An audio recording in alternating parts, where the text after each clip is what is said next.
Olá, começa agora mais um programa Advocacy, sempre com temas relevantes para a sociedade, porque o nosso dever é deixá-lo bem informado. Então não saia daí porque o Advocacy está no ar.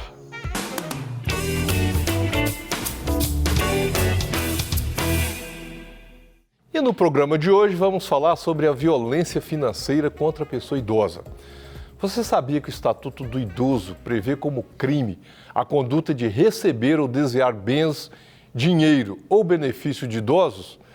Para nos ajudar a esclarecer mais sobre o assunto, vamos receber o Dr. Gilberto Dias, que é gerente do PROCON da Assembleia Legislativa de Minas Gerais. Dr. Gilberto, bem-vindo. Muito obrigado. Obrigado pela sua participação conosco aqui nesse tema que pega cada vez mais brasileiros, né? Isso, cada vez mais atual. E eu que agradeço o convite, em nome do PROCON da Assembleia, para poder transmitir um pouco da nossa experiência nesses anos todos de PROCON, que realmente é um tema muito emotivo, que é um tema que realmente tem aumentado muito lá no PROCON, a visita e a ida de idosos lá, então é um tema que realmente merece a nossa atenção. Eu costumo dizer que defender direito do idoso, nós estamos defendendo nós mesmos, preparando o futuro para nós. Isso. Nesses anos todos de PROCON, a sensação que eu tenho, às vezes, atendendo muitos filhos, que normalmente são as pessoas que mais agridem, é que eles passam a ideia de que eles não vão envelhecer. Eles nos passam aquela ideia de que ficarão daquele jeito, que não sofrerão aquele tipo de violência que ele comete. A juventude é eterna, né? Isso, ele acha que é a sensação de imortalidade. Então, isso é o que mais nos comove lá, às vezes, é você perceber que o idoso está acompanhado de uma pessoa que não tem essa percepção. Então, nesses anos todos, eu tentei, muitas vezes, não sei se consegui em muitas delas, deixar claro que, por exemplo, dos 10 mandamentos de Deus, 9 ele nos dá ordens. Não matarás, não roubarás. Somente em um ele te dá um presente se você fizer o que ele falar, que é honrar pai e mãe para que tenha vida longa na terra. Então, essa sensação que a gente percebe é que muitos filhos realmente acompanham os idosos, ajudam, que viverão durante muitos anos. Outros eu já tenho a sensação que dão na hora extra. Que já até, assim, de tão agressivos que são, mesmo quando vão debater temas de interesse do próprio idoso. É. Agora, do ponto de vista legal, aliás, como que o PROCON define isso que é o que chamamos de violência contra o idoso, assim, da perspectiva do atendimento? O PROCON é um órgão de política pública, né? Está no Legislativo. Então, na perspectiva da política pública, como que o PROCON define a violência contra o idoso? Nesses anos todos, lendo inúmeras definições, estudando a matéria, até para poder ajudar as pessoas que nos procuram. Uma me chamou muito a atenção ao longo dos anos, em razão do caráter emotivo que ela trouxe consigo. É uma definição dada pela Rede Internacional de Promoção à Violência contra a Pessoa Idosa, porque ela traz consigo uma segunda parte, vou até ler aqui para você, uma ação única ou repetida, ou ainda a ausência de uma ação devida que cause sofrimento ou angústia, e aí que vem a parte que mais nos emociona muitas vezes, e que ocorre em uma relação em que haja expectativa de confiança. Então você imagina que uma pessoa trabalha a vida inteira, cria os filhos, imagina que no final da sua vida, ou mais adiante, ela seria amparada por aquele filho, e normalmente são as pessoas que mais a agridem. Então, hoje, mais da metade dos golpes nos idosos, as agressões, são praticadas pelos filhos.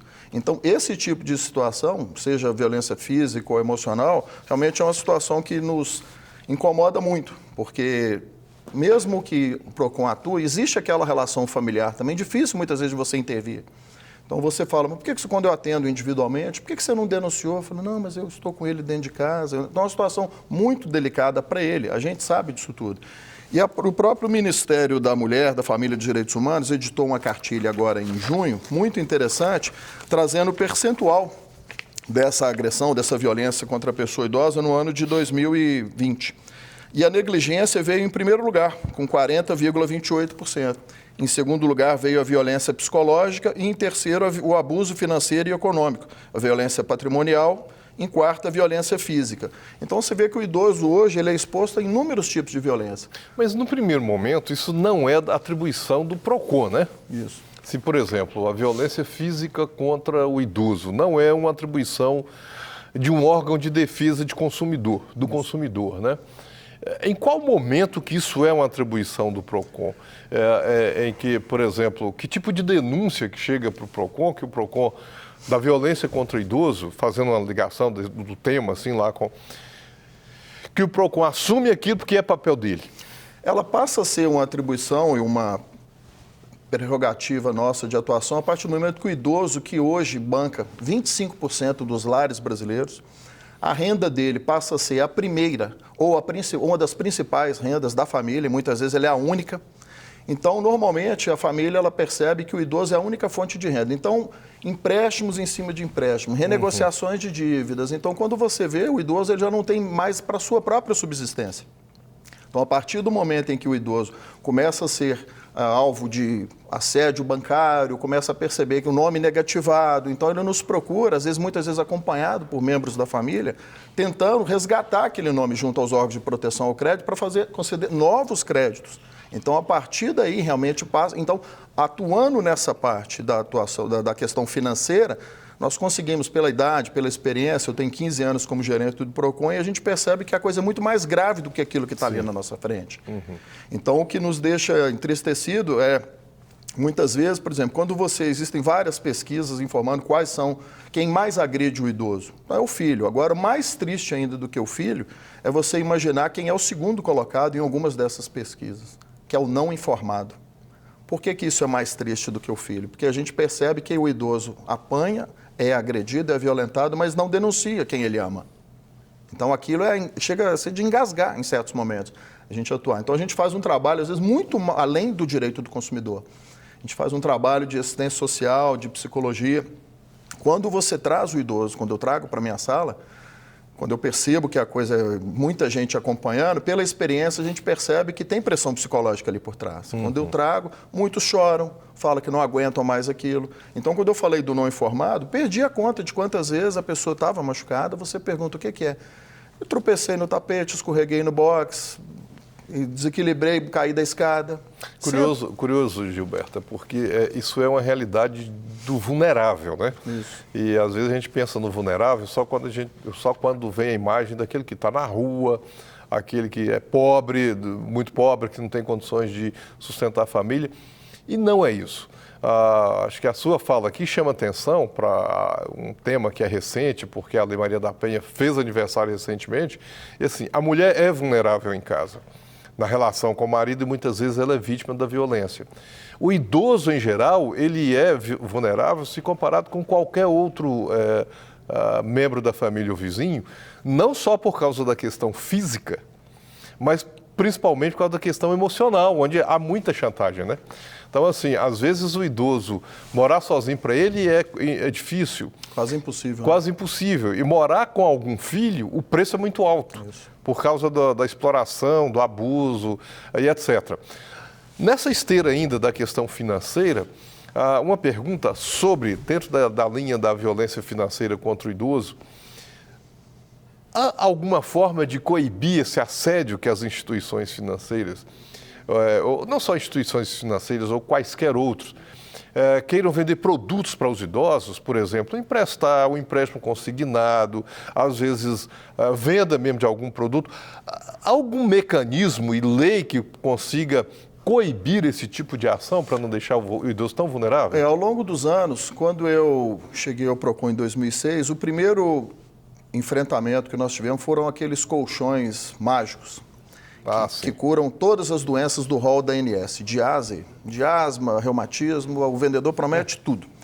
Mais à frente foi um negócio difícil de combater. Então, muitas vezes, o idoso, assim, levado por aquele tipo de propaganda, assinava, às vezes, muitas vezes sem perceber, empréstimos que já eram direcionados para o funcionário, acompanhava o idoso até o banco, então foi um problema que a gente enfrentou.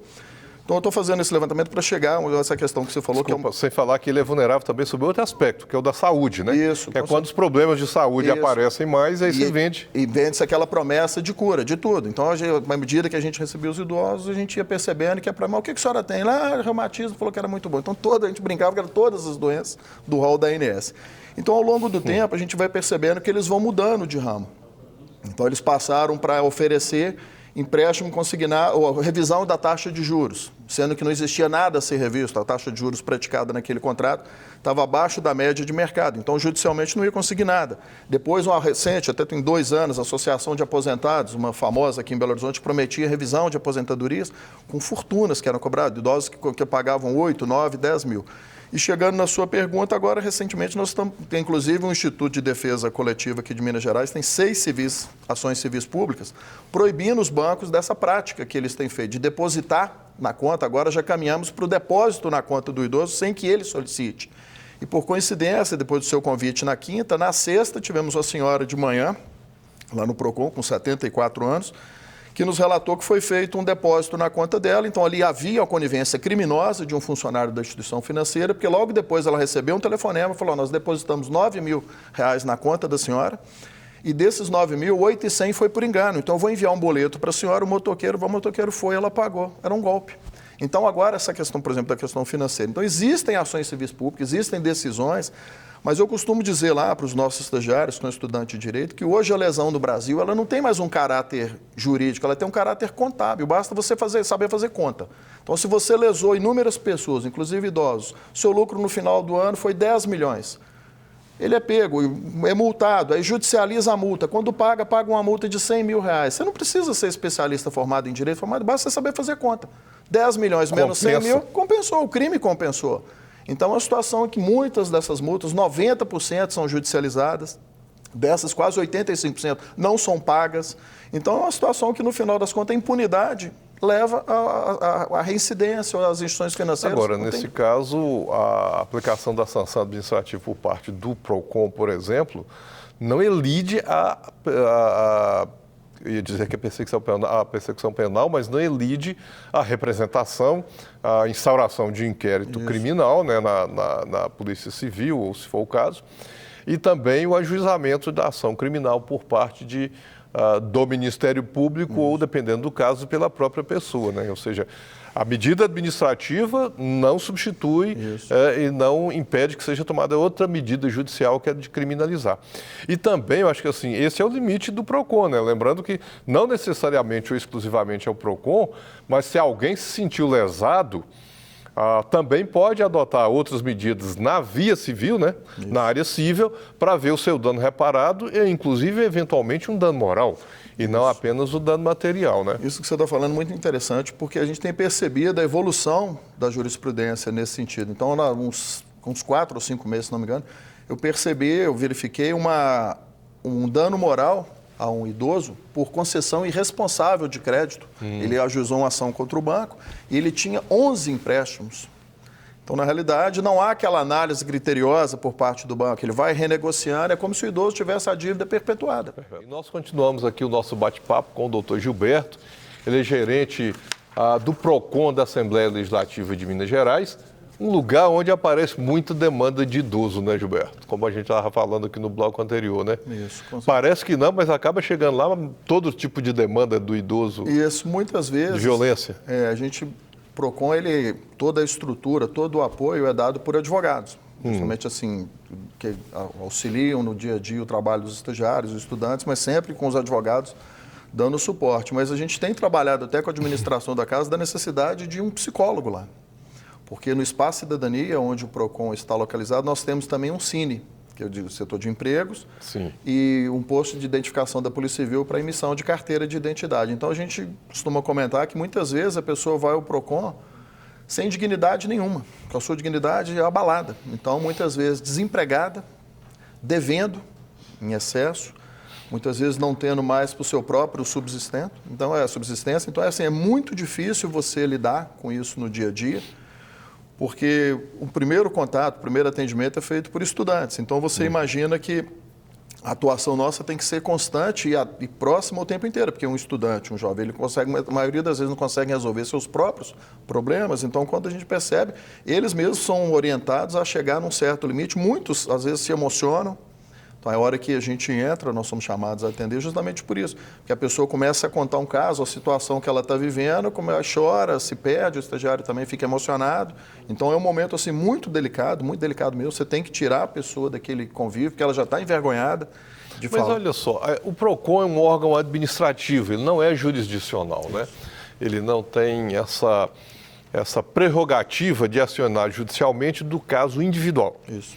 E também está na linha da defesa do consumidor. E nós comentamos aqui no primeiro bloco que não necessariamente toda a demanda que chega é uma demanda da área do consumidor. Isso. Então, quais outros órgãos que o idoso que sofre, por exemplo, a violência financeira, pode procurar ou deve procurar? É importante destacar e deixar bem claro que poucas pessoas sabem, pouquíssimas mesmo, que é exemplo do Código de Defesa do Consumidor, que também tem um capítulo de infrações penais, o Estatuto do Idoso tem também um capítulo tipificando crimes contra a pessoa idosa. Então, é muito importante destacar, por exemplo, nós temos o artigo 102 do Estatuto do Idoso, apropriar-se de ou desviar bens, proventos, pensão ou qualquer outro rendimento do idoso, dando-lhes a aplicação diversa de sua finalidade, pena, reclusão de 1 a 4 anos e multa. Isso é um crime. Um crime. Então, deixa eu só traduzir aqui. Dá um jeito de administrar. Administrativa, não. Sim. Que aí, de qualquer forma, chega lá, né? Isso. Ou seja, administrar a aposentadoria, a pensão ou o salário do idoso, administrar entre aspas. Desviando-lhe a finalidade. Quando a pessoa toma conta do dinheiro do pai ou da mãe e começa a não aplicar necessariamente, acaba configurando um crime. Isso, o artigo 104, logo a seguir, reter o cartão magnético de conta bancária relativo a benefícios, que é muito comum, né, Gilberto? Isso é o que mais acontece. Eu falei, mas como que a pessoa teve acesso? Não, ele está com o meu cartão e a senha há muito tempo. Agora me diz uma coisa, tem muitos idosos que não têm mais capacidade para cuidar disso. Então, qual que é essa linha fina aí do não é um abuso? Ele pode ficar porque muitas vezes o idoso não tem condições mais de ficar com o cartão, de fazer toda a transação bancária, retirar. Quer dizer, alguém tem que ir com ele. Assim, e muitas vezes a pessoa fica para se apropriar mesmo do recurso, do benefício. Que linha fina que é essa que, no caso, pode e no outro não pode? Como eu disse no primeiro bloco, quando eu falei daquela definição, o que nos move, o que nos dá a sensibilidade de perceber que a diferença realmente é o fio de cabelo, é a indignação da pessoa que nos procura. Quando ela nos procura, você percebe que ela está em pleno gozo das suas faculdades mentais. Ela não está tendo dificuldade, ela não tem, às vezes, facilidade para expressar aquilo, ou por receio. Então, muitas vezes, o filho que a acompanha é aquela pessoa que a agride. Então, a gente percebe que, realmente, esse tipo de atuação, quando ele se indigna, você percebe que ele tem condições de administrar. Então, ele nos procura. Então, essa pessoa sem condições, normalmente não vai ao PROCON. Então, ela realmente, talvez, não se desloca, ela é pessoa que não sai de casa sozinha. Então, esses aí é a situação mais grave ainda, que a gente nem passa a ter acesso, porque ela perde até aquela capacidade de se indignar. Então, esse tipo de situação já não chega ao PROCON. Então, quando a gente percebe, muitos deles são orientados nesse sentido de que é um crime, falou, não sabia. Falou assim, não, nem o senhor, nem muita gente. Então, só pode fazer uma representação na Promotoria de Defesa do Idoso, na Delegacia do Idoso. E são os órgãos que se procuram. São os órgãos, né? Que a gente, normalmente, o PROCON encaminha o consumidor. Então, existe o idoso, existe uma delegacia ali ao lado do PROCON também, a Delegacia especializada de crimes contra o consumidor, mas aí normalmente a gente encaminha quando é crime contra uma instituição, como você disse anteriormente, aquele depósito sem solicitação, crime, assim, golpes que a gente imaginava estar extinto, como aquele do bilhete premiado. Na sexta-feira uma idosa nos procurou também, por coincidência, o boletim de ocorrência está aqui, com a promessa de um bilhete premiado de 6 milhões de reais, iria receber 600 mil, foi abordada na porta de uma agência. Aí os estelionatários conseguiram extorquí-la em 43 mil reais. Então, nós vamos atacar a instituição financeira, porque ela fez um depósito para um banco que permitiu, sem análise do critério de quem era o seu cliente, que criminosos utilizassem a sua estrutura. Então, poucas pessoas sabem disso, que o banco também pode ser responsabilizado. Existe uma resolução do Banco Central que determina aos bancos que ele faça de tempos em tempos a análise de quem está usando a estrutura do banco. Então, por exemplo, quando você é vítima de aquela falso sequestro, você deposita em alguma conta, essa conta é de algum banco. Se é de algum banco, quem entra e sai de dinheiro é esse aqui que ninguém percebeu? Mas num caso, por exemplo, aliás, deixa eu só fazer aqui uma ressalva, falando aí da Delegacia do Idoso, as cidades maiores, as grandes cidades, têm uma delegacia, muitas vezes uma delegacia especializada de proteção do idoso, né? Ou de investigação de crimes contra os idosos, às vezes o Ministério Público, mas nem toda cidade tem uma delegacia especializada para isso. isso não significa que o idoso não possa ser atendido. Porque se não tiver a delegacia especializada, procura uma delegacia comum. Que o delegado lá vai encaminhar para quem for competente, o delegado que tiver atribuição para isso. De qualquer forma, esse assunto precisa ser apurado. Agora, falando aí das instituições, Gilberto, acho que um ponto importante também é agora um crime bem comum, que é o do Pix, que é esse sistema de transferência criado pelo Banco Central para transferência eletrônica de dados, né? Então é muito rápido e tal. E quando o idoso é vítima, mesmo que uma única vez, e um valor mais expressivo, de transferência de números de uma instituição para outra, é possível que a instituição seja responsabilizada? Então, por exemplo, faz um bandido qualquer, isso normalmente acontece das penitenciárias, para que o idoso transfira, sei lá, 100 mil reais da sua conta para outro. Né? E assim, quase todos nós temos um caso em proporção maior ou menor na família de um idoso que foi vítima. Isso. A maioria de nós tem. Isso teria como responsabilizar a instituição financeira?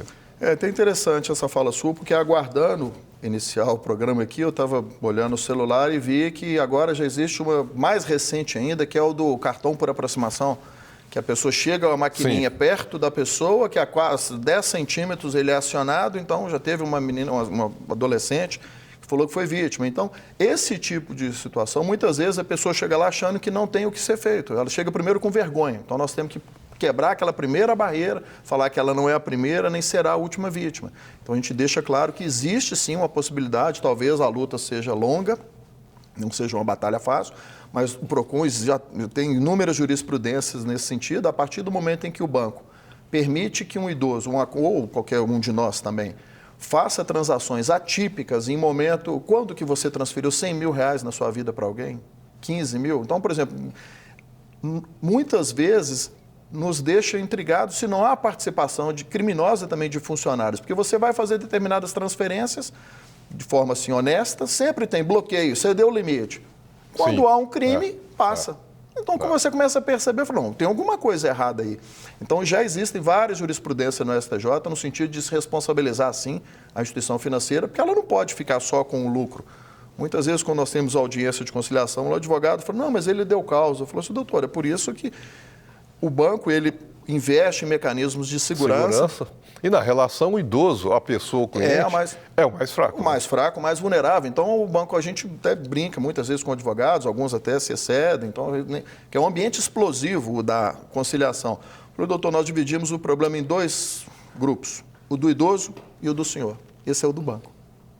A garantia não é problema do idoso. Então, a partir do momento que o banco permite que você faça transferências em horários extravagantes, valores que nunca foram feitos. Então, na realidade, o banco é responsabilizado, sim.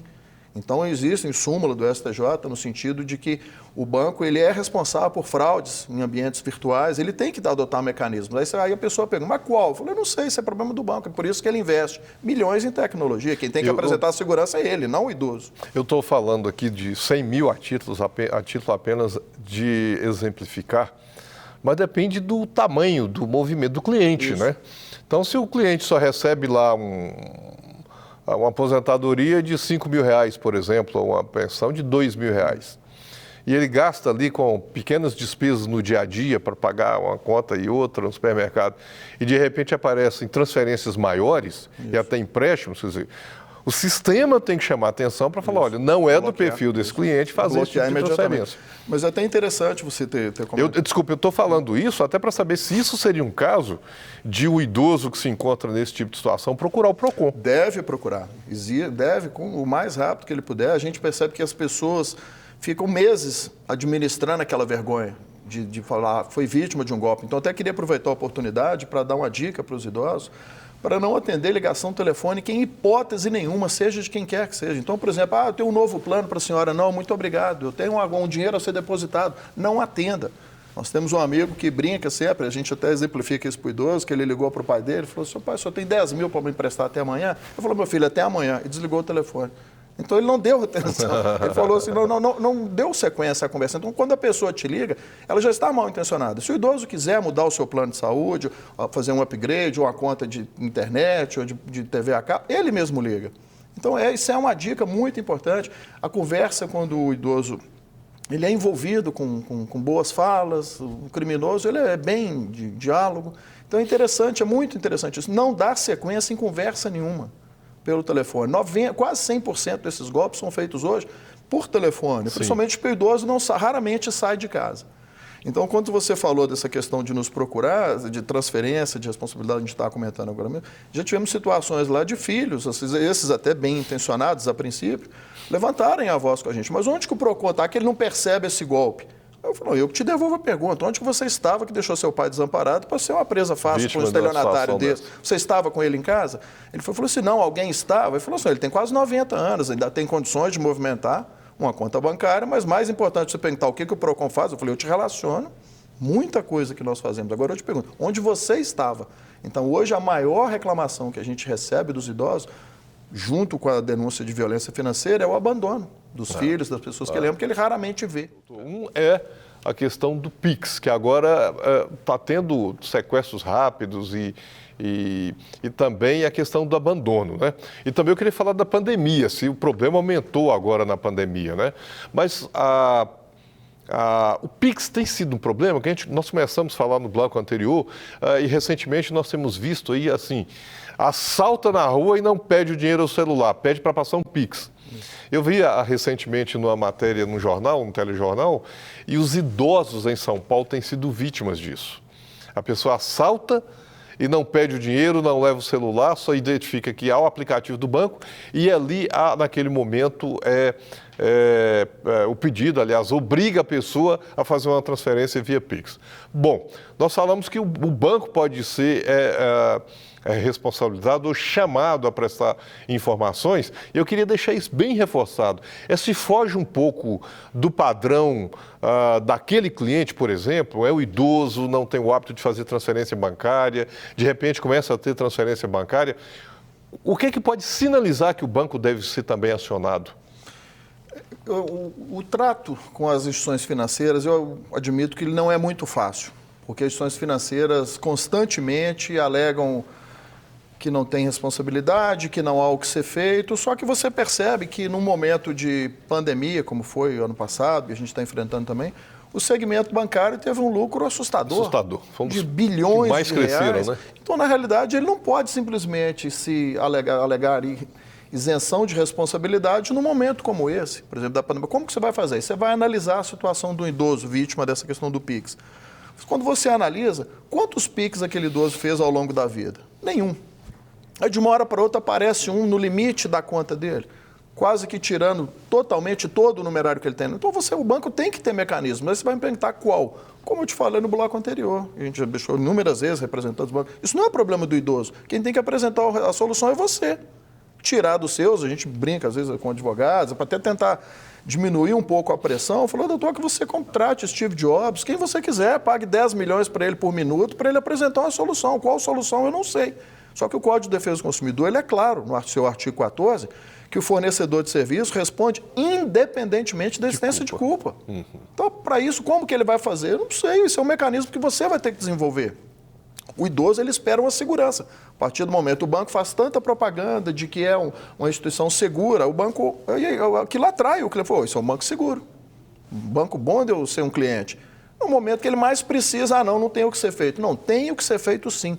Então, movimentações atípicas que normalmente nunca foram feitas. Então, o idoso ele faz aquela solicitação de reembolso daquele valor, não sendo atendido, ele deve fazer um boletim de ocorrência e procurar o PROCON imediatamente. Então, as notificações nossas são no sentido... Nós temos hoje 85%, é interessante destacar aí, solução de demanda, e esses 15%, nós percebemos ao longo dos anos que são pessoas mal intencionadas que falam, não entra na justiça. Então, a nossa unidade é ali no Santo Agostinho. O juizado é no centro. Então, agora nós firmamos uma parceria com o Tribunal de Justiça, nós vamos ter um posto de atermação dentro do PROCON. Então, aquele argumento de muitos prepostos, procura a justiça, a pessoa imagina acordar cedo, fila grande, aí ele vai acabar não indo. Não. Você pode ficar tranquilo que não tendo o acordo aqui na audiência, o local de atermação é logo ali. Só lembrando que a atermação no juizado especial é quando a própria pessoa, sem advogado, pode sentar lá, fazer um relato para um servidor da justiça, ele faz a narrativa dos fatos e aquilo transforma-se numa ação judicial, como se fosse a petição, aliás, a petição inicial de uma ação judicial, né? Então, em várias reuniões que nós fizemos com o juiz do TJ, às vezes pelo nosso trabalho, pelo nosso percentual de solução de demanda ser alto, 85%, então nós queremos chegar aos 100%. É muito difícil, mas uma das formas é justamente essa, mostrar que a pessoa, nós temos que perder essa cultura de que o judiciário é lento. Não, a justiça vai ser feita de um jeito ou de outro, tem que ser feita de um jeito ou de outro. E lembrando que esse é um exemplo, o programa vai para o Brasil todo, lembrando que esse é um caso aqui de Belo Horizonte, de parceria aí do PROCON, da Assembleia Legislativa com o juiz da área do consumidor, que pode ser copiado aí por várias comarcas do Brasil afora, né? Aquela termação quase que instantânea. Então, por exemplo, quando se não tivermos acordo aqui, não tem problema nenhum. O idoso ou a pessoa que nos procurar, ele não vai ter que se deslocar em outro momento, levantar em outra oportunidade, já é feita instantaneamente. E com relação, por exemplo, ao abandono, que nós também terminamos falando, e foi até uma fala incisiva sua, onde estava o filho que o pai foi vítima de uma violência qualquer e o filho não viu. Quando isso ocorre, o PROCON também encaminha para os órgãos competentes? Por exemplo, se o PROCON verifica que há ali um indício de crime qualquer que foge ou extrapola a sua competência, comunica ou apenas orienta, por exemplo, o idoso ou o familiar a procurar os órgãos, delegacia do idoso, promotoria do idoso? Qual que é o papel do PROCON especificamente nisso? Eu confesso que inúmeras vezes, ao longo desses 15 anos, já fiquei muito tentado a eu mesmo ligar. Mas, como eu disse, é uma linha tênue, porque uma coisa é você incentivar, insuflar, sem saber o que vai acontecer lá dentro. Eu sei porque, só comentar um outro exemplo aqui, um outro episódio, eu trabalhei na consultoria da Assembleia Legislativa num evento da Comissão de Segurança Pública no interior de Minas, um pai que estimulava a prostituição da filha de 12 anos, a mãe falou assim, não, quero denunciar. Então denuncia. Então na hora ficou aquele mal-estar, porque nós iríamos embora, a comissão iria embora, ela iria ficar. Então, isso assim, é uma linha muito tênue. Então, eu converso muitas vezes com os idosos, orientando, no sentido de que a coisa mais fácil de se fazer é achar que nada pode ser feito. Então, quando a pessoa imagina, não, pode ser feito sim, quebre o silêncio, denuncie. Então, a gente tenta convencê-lo dessa necessidade, porque quem tem que assumir esse risco é ele, porque seria muito desagradável, até não sei se eu conseguiria conviver com isso na consciência, você fazer uma representação sem que ele quisesse e a violência piore dentro de casa. Então, uma coisa que ele vai ter que lidar com isso no dia a dia, e a pressão da própria família para que ele retire essa, aspas, denúncia, né? Porque hoje a gente percebe, até inúmeras manchetes de jornal, quando você percebe que há uma sequência muito lógica dessa atuação dos filhos. De volta para a casa dos pais, eu queria ler só as manchetes. Geração canguru deixa pais idosos endividados em Minas. Cenário de recessão faz jovem voltar a morar com os pais. Então você vê que é uma sucessão de manchetes que, quando colocadas em sequência, trazem consigo a gravidade da situação. A maioria dos desempregados dependem de bicos da família e dos idosos. Aposentado banca 25% dos lares, para no final nos depararmos com duas manchetes lamentáveis. Idoso pressiona calote. Ele pressionou o calote? Ele trabalhou a vida inteira, imaginando que aquele valor seria o suficiente para o seu sustento. Inadimplência cresce 16% entre os mais velhos em Belo Horizonte. Ora, a pessoa separa, volta para casa com a filha, cachorro, papagaio, ratinho de estimação, o idoso tem que dar conta daquilo. Por quê? Porque na maioria das vezes, em situações como essa, ele é a única fonte de renda. Para depois você ler uma manchete que o idoso pressiona o calote. Não, o que tem que ser denunciado é o que levou aquilo a acontecer. A situação dele não foi alterada? Não foi alterada, então ele imagina que o fim da vida dele, assim, esse momento da vida dele importante, ele teria para o seu sustento, para o seu remédio, para as suas coisas, para o seu passeio, ir a um teatro. Agora, Gilberto, a pandemia, ela escondeu muita coisa e está aí aguardando para ver o que aconteceu. E em alguns casos, até de conversas nossas aqui no programa, com outras áreas, por exemplo, violência contra a criança. 18 de maio é o dia do combate à exploração sexual de criança e adolescente, por causa de um episódio, a exemplo do Maria da Penha e etc. Sim. E as crianças, elas chegam muito a violência contra a criança, o termômetro é a escola. Com a escola fechada, esse termômetro, digamos assim, parou de funcionar. Um outro fator é da mulher. Então, todo mundo em casa, trancado, sem emprego, ninguém sai. E aí, muitas vezes, a vítima, exemplo do idoso, também não denuncia porque tem medo. E aí está todo mundo em casa, menos denúncias ainda, né? Com relação ao idoso, qual que é a perspectiva do trabalho do PROCON, por exemplo? Isso já começou a aparecer? Vocês, na avaliação de vocês, isso teve aí uma demanda reprimida, como se diz?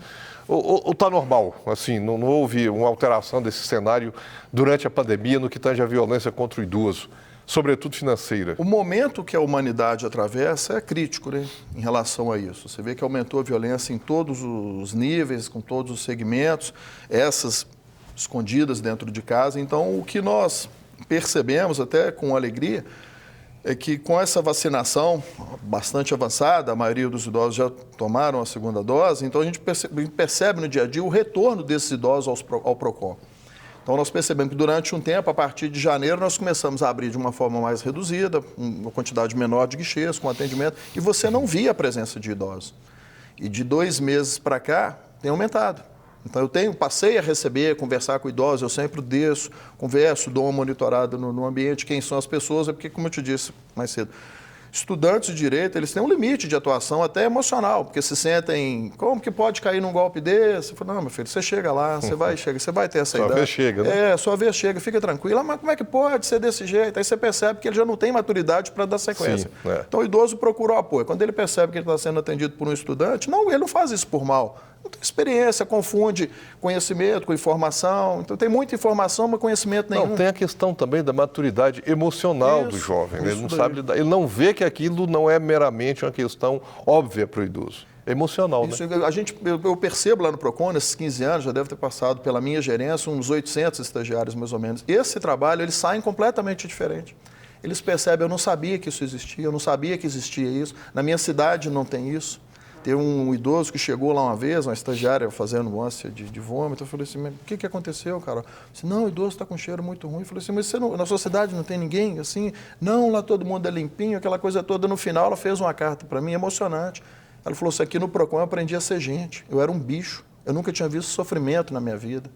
Então, a gente monitora, acompanhando esse atendimento, descendo sempre, eu sempre tiro eles desse ambiente, porque ele já está constrangido. Então, quando você percebe, como eu disse mais cedo, que ele está acompanhado de alguém da família, pode saber que ali tem problema. Porque a pessoa, então, uma coisa que me marcou muito também, durante um atendimento que eu fiz há alguns anos, atendendo um senhor, ele conduziu a conversa querendo que eu falasse, que saísse da minha boca, que era para ele deixar a dívida prescrever, porque ele, com o nome negativado, ele não faria novos empréstimos. Aí eu tive a sensibilidade, Deus me iluminou na hora, eu falei, é isso que ele quer que eu fale? Por que o senhor não deixa essa dívida prescrever? Não negocia, não. Ele falou, é isso que eu estou pensando em fazer, mas estava partindo dele a ideia. Ele foi dando todas as dicas que ele queria ouvir aquilo da minha boca. Aí você fala isso com meu filho? Eu falei, falo perfeitamente. O filho dele subiu. Não tem nada a ser feito, não. O nome do seu pai vai continuar negativado. Ele, não tem nada a ser feito, não vou. Não. Porque ele falou comigo, eu com o nome negativado, eu não vou poder comprar mais nada, não vou fazer empréstimo nenhum deles, que é uma pressão da minha neta para comprar tablet. Meu filho quer dar não sei mais o que para o outro filho dele.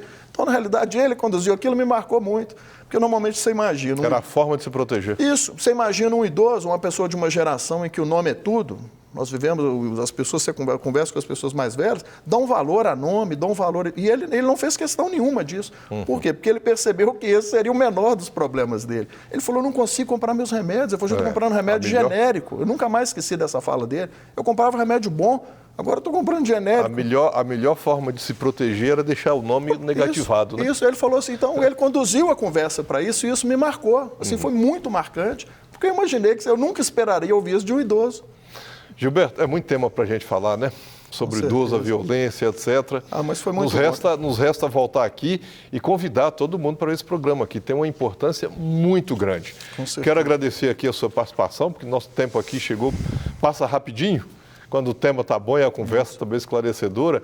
Quero agradecer aqui a sua participação conosco nesse programa. Desejar bom trabalho lá para o PROCON, que continue fazendo esse trabalho, que não é meramente defesa do consumidor, aliás, não é meramente, que já é tão importante, mas não é somente defesa do consumidor, mas é a defesa do cidadão, e neste caso do cidadão idoso, né? Obrigado pelo seu trabalho e pela sua participação conosco. Eu que agradeço o convite, foi muito prazeroso e queria deixar um aviso, uma mensagem para os idosos que nos assistem, que Pense nisso. A melhor maneira de não se fazer nada é achar que nada pode ser feito. E pode sim. Ele tem que romper essa barreira do silêncio, ele tem que denunciar. As consequências virão, mas às vezes elas serão talvez menores do que a que ele já enfrenta hoje. E eu vou pedir, nesse caso, que a gente deixe aí disponível os contatos do PROCON da Assembleia para, tendo alguma dúvida, entre em contato. Certamente, talvez ou não, vão encontrar lá o Dr. Gilberto. E o nosso programa chega aqui ao fim. Espero que você tenha ficado bem informado sobre o tema e aproveite todas as dicas. Muito obrigado e nós aguardamos o nosso próximo Advocacy.